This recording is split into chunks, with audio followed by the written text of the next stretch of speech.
Hi, welcome to my podcast, The Happy Hacker with Ambition. Today is Saturday. I've just got a grumpy Blueberry by my side who's been in serious trouble, and he's actually, you only have to pull it. Do you want to go in? Actually tied up. She's just chased poor Runner down the lane, and she's a bit grumpy. So I'm just going to put her back in the car so she can go to sleep whilst I finish doing all the work. She's a poor lady running, but accompanied by her dog as well. And Blueberry was out, and I was in the stable sorting that out, and I heard Blueberry barking, so I whistled and called her back, and she just came back to the gate and then stood there barking. And this poor lady who was running, and her dog was just looking at her, and she was calling him, and he's going, I'm not going past that little black yappy poodly thing, which is Blueberry. And he ran off in the other direction, closely followed by her running after him. So I shouted out and put Blueberry in the car and shouted out if she was all right. And all I could hear was more desperate shouting of the dog's name. So I don't really know what happened there.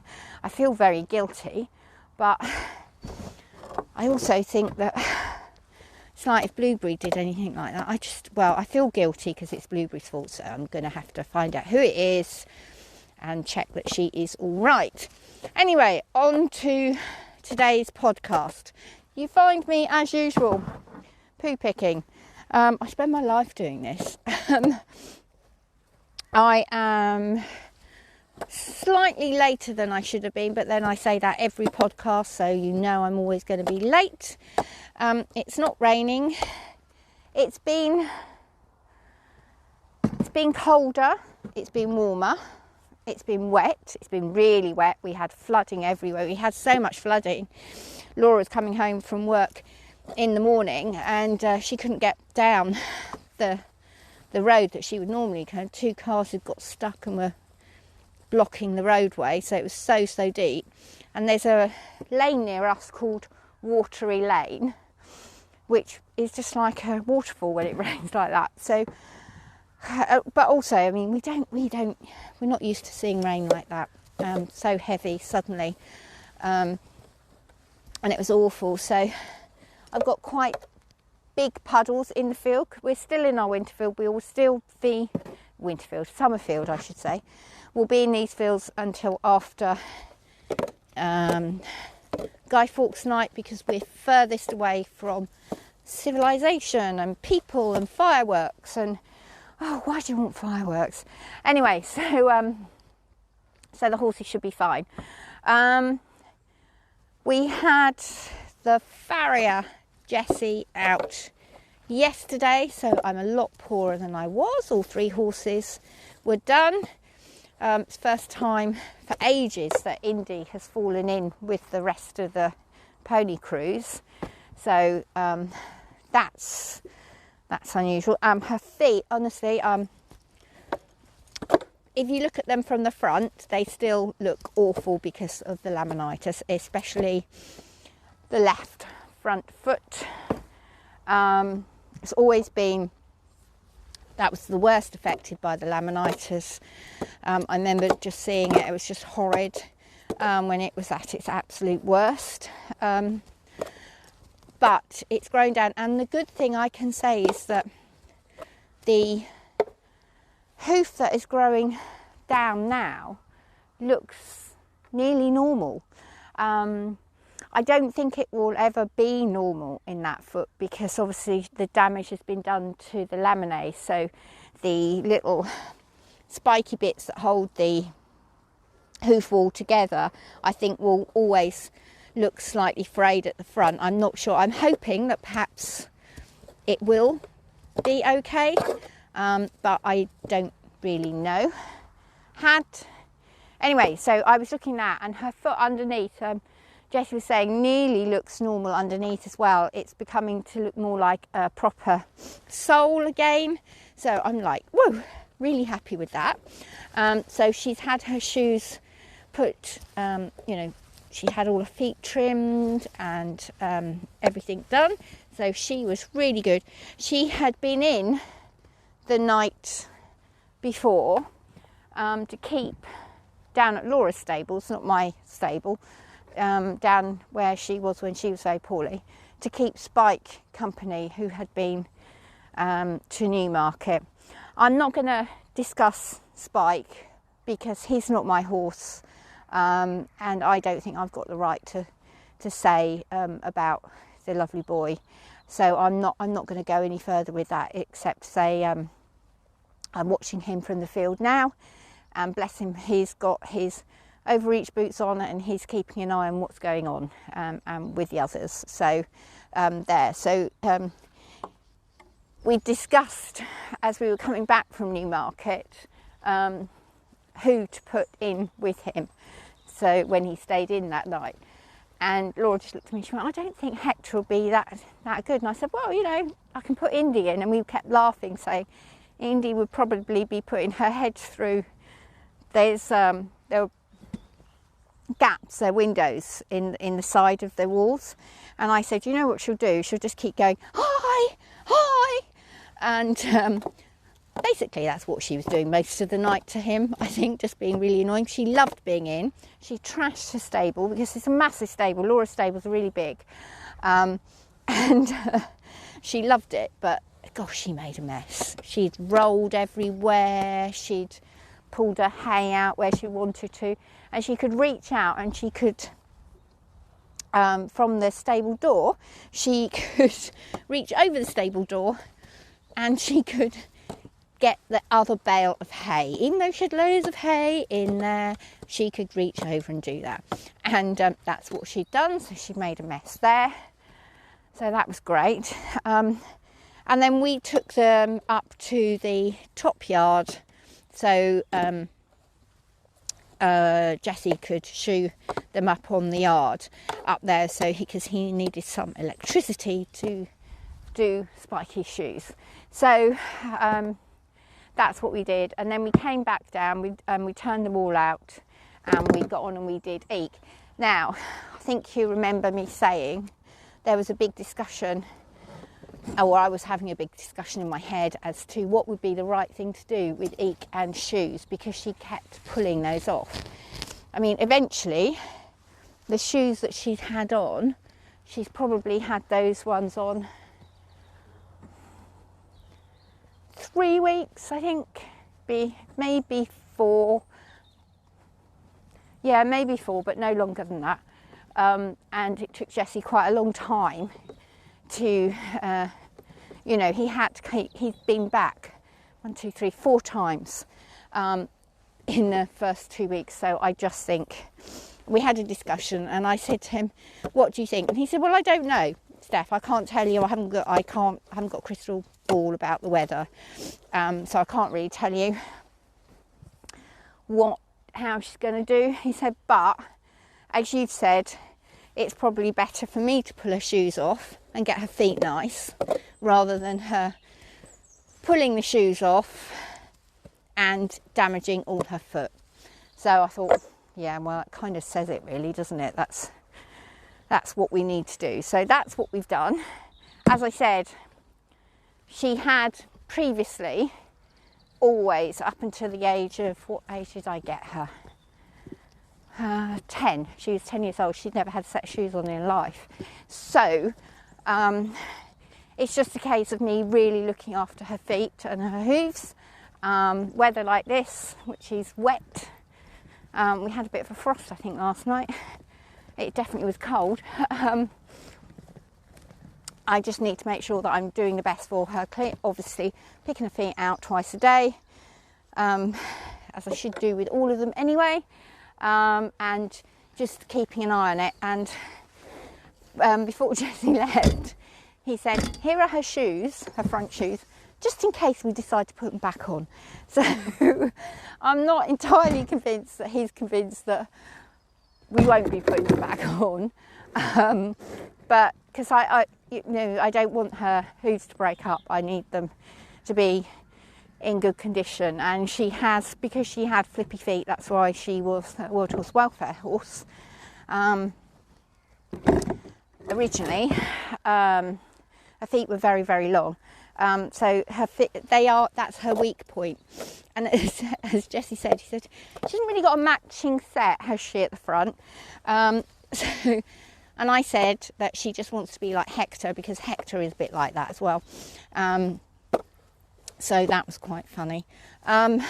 Tia, all the shenanigans of the last week or two, with her legging about with the shoot, and then with the hunt and everything else from there. She'd been cantering about like a lunatic, and I think she forgets she's 27 years old, not 7. And she is slightly lame behind. Now, Jessie had a good look when he trimmed her feet and sorted her out, made her look very pretty. She's the only one of my horses that grows masses of hoof. She's the only one of my horses that got really good feet, which is typical. That's the paddock pony. So he had a good look, and he couldn't actually see anything, but he thinks that she's, and like we do, I think she's twinged something. There's no swelling anywhere.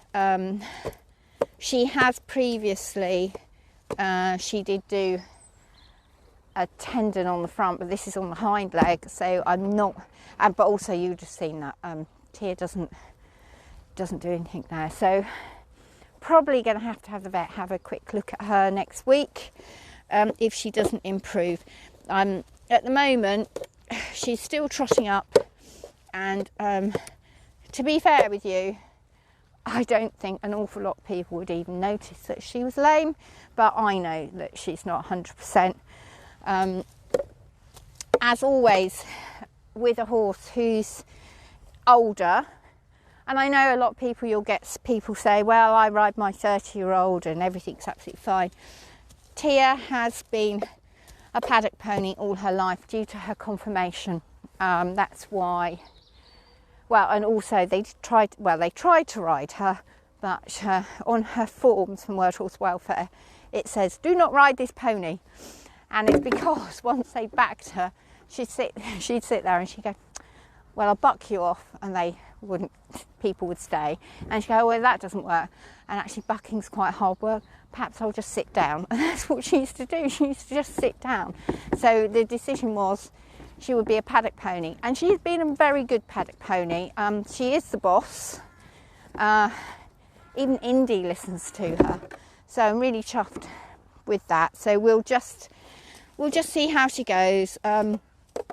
I'll have the vet out to have a quick look at her, just to make sure I'm not missing anything major, because obviously we're coming into winter, and you want to make sure peace of mind. So I've done the right thing first. Had the farrier had a look. He hoof tested it just in case it was something like an abscess. Personally, I think she's tweaked something a little bit higher up. But, you go to the experts and you'll see. So I will wait and see how that is. Obviously, I can ride Eek, obviously, without her shoes. So that's what I'll do, because I don't go on the road. And I'm going to take her out for a quick hack in a minute, once I've poo-picked everybody. Poor old Laura had to do a night shift last night. So she was busy, full on day. And then flipping night shift, not great.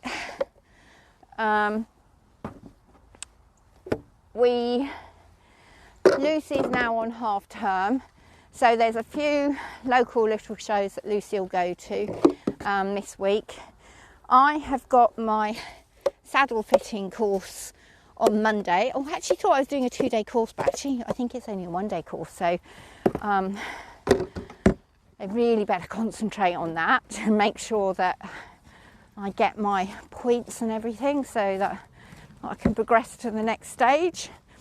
And then I will be looking for somebody that can possibly contemplate taking on me as I've got a mentor who is Liz, but obviously due to from Mill Saddlery, but due to the pandemic and everything, I have not had much mentoring. Perhaps I haven't actually put myself up to do enough, but it's been really difficult because obviously they weren't allowed to do anything which had a definite issue with their with their funding and their money that they're getting. You have to remember they are a business, so when you've got somebody go, can I come along, can I try it, and then what if you gave the wrong information? So I don't know what that's going to be like. I may also speak to Sam Jameson, the lady who came out to us. I would really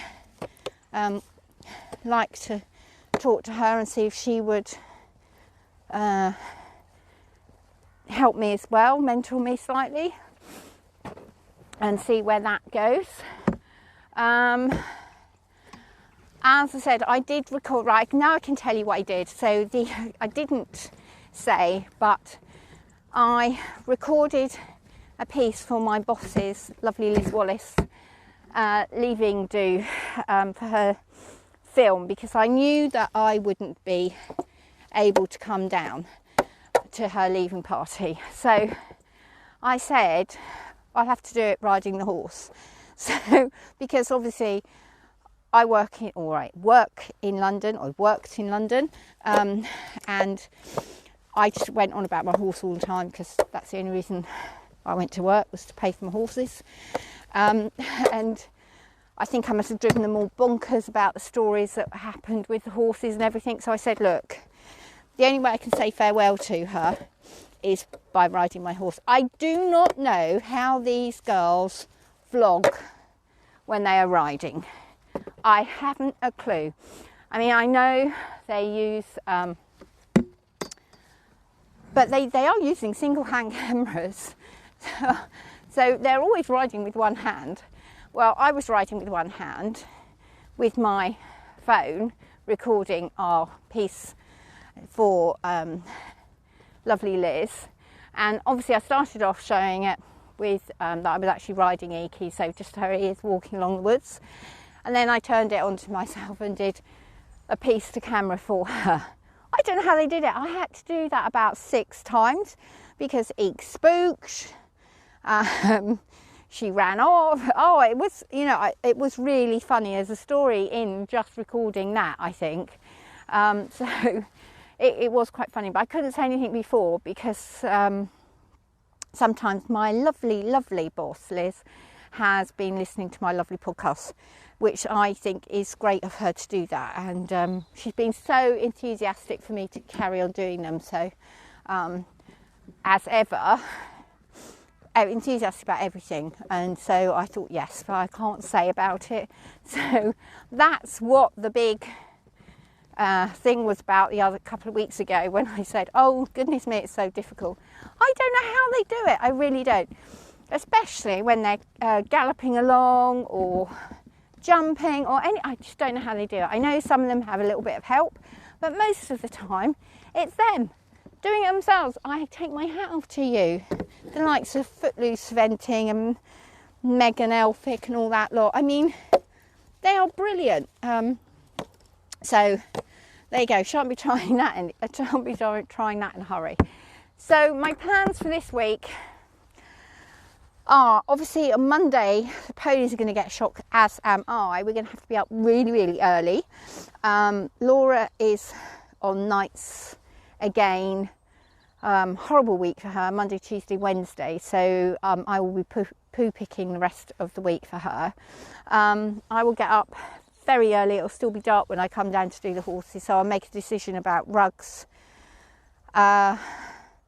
then, and hopefully if I've made the wrong decision, as ever, Laura will change it for me, because as Indy's back is still slightly sore, I contacted Ken again. Now the issue I've got as well is that she is in season, and she always kind of hunches when she is in season. Watching her moving today, she's moving and standing much, much better than she had done, and I'm really quite pleased with her.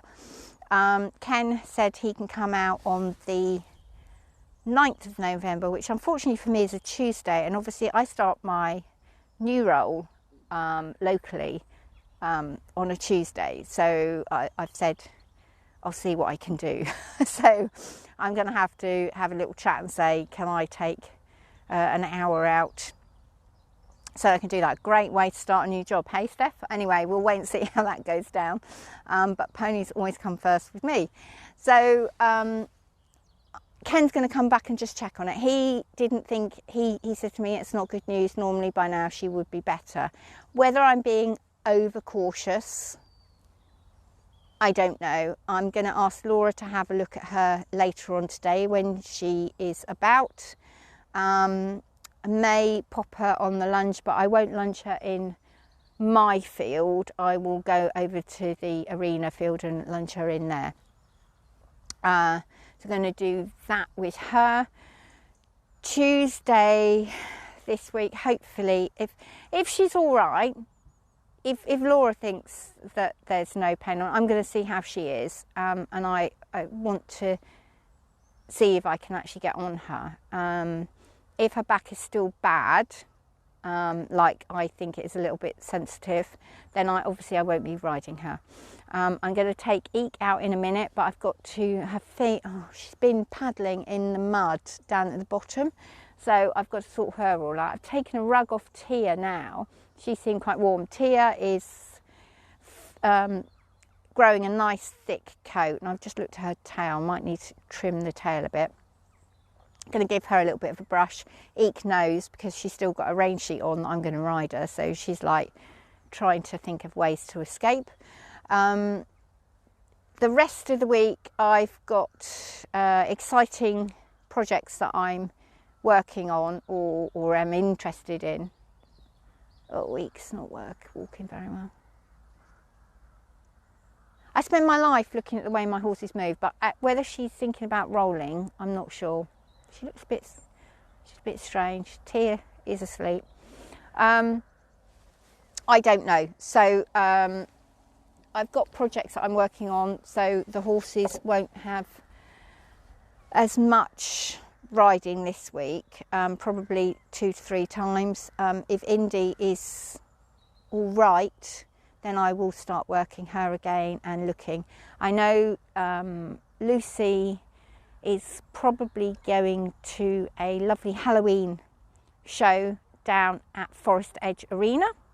We were talking about hiring the arena that we went to last week, because it's so nice, and I think it's a good idea because it's a different environment and it's worth us taking them there to see how they get on.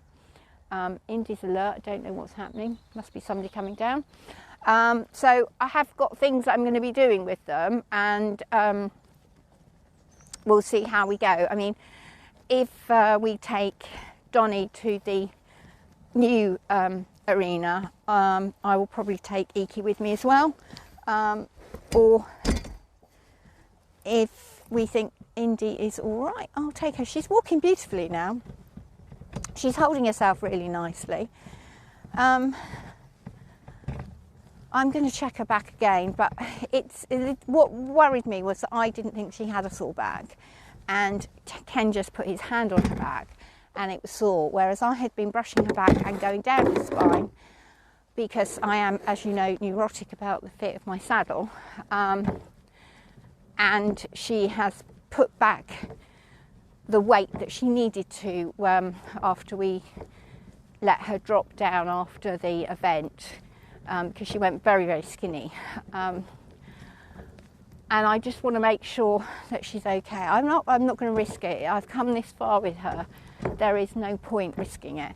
And then of course we've got to clip her, so no point clipping her if I'm not going to be doing anything with her. So we will wait and see, and then I will start to have the discussion, and then we will try and clip her and see how we go. We're going to do a high trace on her, which is all the belly hair clipped off and up to the and under the neck, all where they get sweaty and hot on there. I've looked at Eek again. Eek needs re-clipping, because it was warm. She was out without her rug, so of course she's still throwing out her coat, so she has chucked a lot of coat out. Our clippers went off to be sharpened, so our clipper blades, that is, so I'm just waiting for those to come back, and then I can just clipper again. I'm not a good clipper. I don't like clipping, everything about it, hair in the face, everything. We're always concerned I'm gonna cut the pony, so I'm not the best, can't see a straight line at the best of times. But anyway, Laura stands over me and laughs at me and makes me do it, which is the only way to learn. So I'm going to go and do that. And now I'm going to go and catch Iki, get her ready and go out for a ride. I'm just going to check, because when Laura does a night shift, I do her poo picking for her. And she said to me she had been down and everybody was okay. That was early this morning when she got back from her night shift.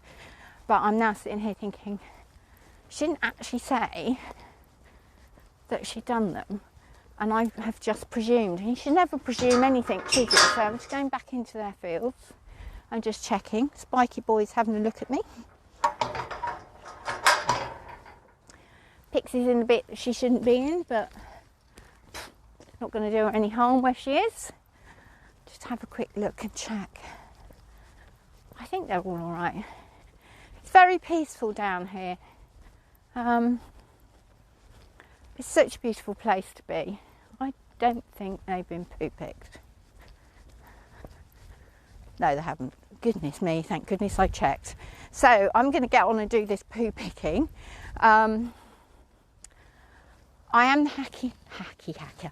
Goodness me, I can put my teeth back in. I am the happy hacker with ambition. Thank you so much for listening. I'll keep you posted on our progress. Hopefully we will be out and about again soon, taking part, doing a bit of everything, and I will be taking you with me. Thanks for listening. Like, share and comment. We are available on YouTube, and I will be putting the link on this onto my Instagram page as well. Thank you very much.